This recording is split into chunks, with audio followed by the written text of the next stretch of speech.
گم مکن دوستان مهربان را گم مکن.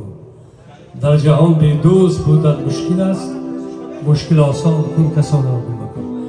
برادران یک چیز را قطع کرده هستم، چرا که من گفتم بختیار جان امشب ما همه درگاهشان و البته روزهای خورسندیشان و روزهای نیکشان بودیم، لیکن یک چیز را قطع کردنی هستم که البته این با شرافتی هم شهری، هم دوستی، هم برادری، هم شاگردی آتم جان یک بار نزدم بیدی کن جمعی همین ارزن جمعی کن.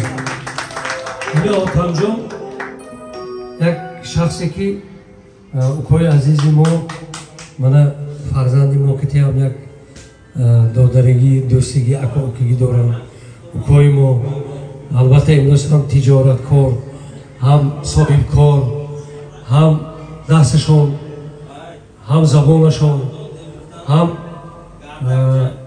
هنرشون هم بالا. لیکن یک تا اکاما هستند شهر خوجنبه انورکه، اینا جمع میشن این کسبه.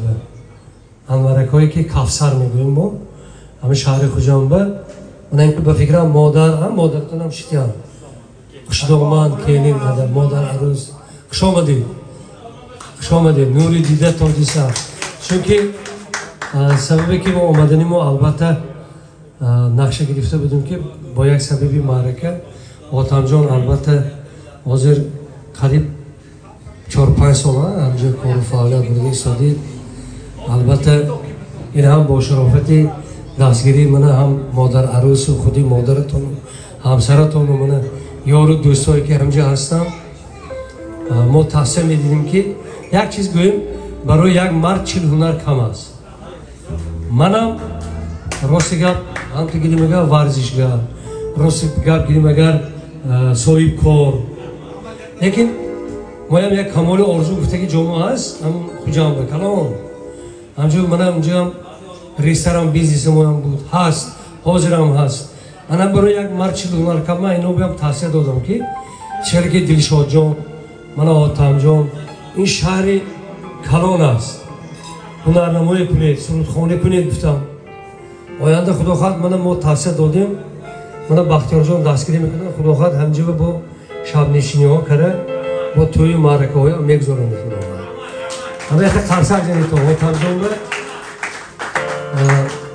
همه وقت دوست آن گیر در آغوش گیر، دست همدیگر گیر، دستی یاری مددی دوستانه را بگیر میگن. برای همین شما با موافقت من ایدی سعید قربان کی تبریک رحمت شب و روز همراه ما از طریق تلفن بودید. من امروز خداش یک روزی اید به این روز راست آمد.